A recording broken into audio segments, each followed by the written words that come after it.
क्या मार्केटिंग में की गई छोटी छोटी कोशिशें वाकई कोई बड़ा कमाल कर सकती हैं? आज हम जेम्स क्लियर की जबरदस्त किताब एटॉमिक हैबिट्स के आइडियाज को एसईओ मार्केटिंग की दुनिया में लागू करके देखेंगे और समझेंगे कि कैसे रोज के बस छोटे छोटे कदम हमें रैंकिंग में टॉप पर पहुंचा सकते हैं। मार्केटिंग की दुनिया में ये बात तो लगभग हर रोज सुनने को मिलती है। हर किसी को चाहिए एकदम इंस्टेंट रिजल्ट्स। हमें तो 1 महीने के अंदर नंबर 1 रैंकिंग चाहिए या बस 2 हफ्ते में हजारों लीड्स ला दो। ये प्रेशर लगभग हर मार्केटर महसूस करता है। पर सच तो ये है कि एसईओ मार्केटिंग कोई इंस्टेंट नूडल्स का पैकेट नहीं है। ये माइक्रोवेव में 2 मिनट में बनने वाली चीज़ बिल्कुल नहीं है, बल्कि ये तो एक स्लो कुकर में पकने वाली डिश की तरह है।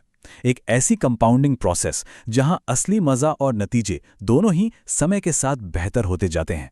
तो चलिए अब एटॉमिक हैबिट्स के सबसे पावरफुल आइडिया पर आते हैं। रोज सिर्फ 1% बेहतर होने की ताकत, और एसईओ में इसका कंपाउंडिंग इफेक्ट आखिर होता कैसे है? रोज सिर्फ 1% बेहतर सुनने में तो ये बहुत ही मामूली लगता है ना? लेकिन इसकी असली ताकत इसके रोज होने में है। यही कंसिस्टेंसी एक दिन एक ऐसा नतीजा देती है जिसके बारे में सोचा भी नहीं होता। जेम्स क्लियर कहते हैं, अगर आप हर दिन सिर्फ 1% बेहतर बनते हैं तो 1 साल के आखिर में आप 37 गुना बेहतर हो जाएंगे। और यही सिद्धांत, यही मैथ सीधे सीधे एसईओ पर भी लागू होता है।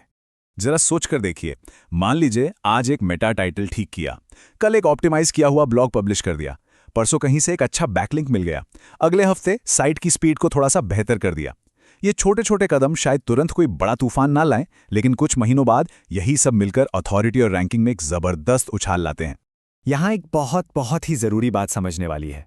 सिर्फ मंजिल पर फोकस करने से अच्छा है उस रास्ते पर फोकस करना जो हमें वहां तक लेकर जाएगा, यानी लक्ष्य से ज्यादा सिस्टम पर जोर देना। अब इस स्लाइड पर जो दिलचस्प बात है वो है गोल और सिस्टम का फर्क। गोल हो सकता है गूगल पर नंबर 1 रैंक करना है, लेकिन सिस्टम क्या है? सिस्टम है वो रोज की आदतें जो इस गोल को हकीकत बनाएंगी, जैसे कि रोज कंटेंट तैयार करना, टेक्निकल एसईओ पर काम करना और बैकलिंक्स बनाना। और सबसे कमाल की बात यह है कि जीतने वालों और हारने वालों के गोल, उनके लक्ष्य अक्सर एक जैसे ही होते हैं। जो चीज उनमें फर्क पैदा करती है वो है उनका सिस्टम, उनका प्रोसेस। सफलता सिर्फ चाहने से नहीं मिलती, वो रोज की सही आदतों से मिलती है। तो सवाल उठता है कि ये अच्छी आदतें बनाई कैसे जाएं? इसका एक बहुत ही जबरदस्त तरीका है जिसे कहते हैं हैबिट स्टैकिंग। आइए देखते हैं कि ये आखिर काम कैसे करता है। हैबिट स्टैकिंग का सीधा सा मतलब है कि अपनी एक नई आदत को किसी पुरानी पहले से बनी हुई आदत के साथ बस जोड़ देना। इससे एक ऐसा साइकिल बन जाता है, एक ऐसा सिलसिला बनता है जिसे तोड़ना मुश्किल हो जाता है। मार्केटिंग में तो इसके इतने कमाल के उदाहरण हैं। जैसे एक आदत बना लें कि जैसे ही कोई ब्लॉग पोस्ट पब्लिश होगा उसके तुरंत बाद उसे लिंक्डइन और ट्विटर पर शेयर करना ही करना है, या जब भी कोई यूट्यूब वीडियो अपलोड हो उसी वक्त उसका एक छोटा वर्जन इंस्टाग्राम रील्स के लिए भी तैयार कर लेना है। ये स्टैकिंग हर एक कोशिश के असर को कई गुना बढ़ा देती है। अब जरा सिक्के का दूसरा पहलू भी देख लेते हैं। देखिए, जिस तरह अच्छी आदतें बनाना जरूरी है, ठीक उसी तरह उन बुरी आदतों को पहचानना और उनसे पीछा छुड़ाना भी जरूरी है जो हमारी सारी मेहनत पर पानी फेर सकती हैं। यहाँ फर्क बिल्कुल साफ है। एक तरफ हैं अच्छी आदतें जैसे वैल्यू देने वाला कंटेंट बनाना जो भरोसा और अथॉरिटी बनाते हैं, वहीं दूसरी तरफ हैं बुरी आदतें जैसे कीवर्ड स्टफिंग करना या क्लिकबेट एड्स चलाना, जो आखिर में गूगल पेनल्टी और ऑडियंस के अविश्वास की वजह बन जाती हैं। अच्छा, इतना सब जानने के बाद अब सबसे बड़ा सवाल कि आखिर शुरुआत करें तो करें कहां से? अच्छी बात यह है कि इस पूरी प्रोसेस को बहुत ही छोटे और आसान कदमों से शुरू किया जा सकता है। ये एक प्रैक्टिकल लिस्ट है जिसे कोई भी आज से ही शुरू कर सकता है। रोज अपने ब्लॉग के लिए सिर्फ 100 शब्द लिखिए।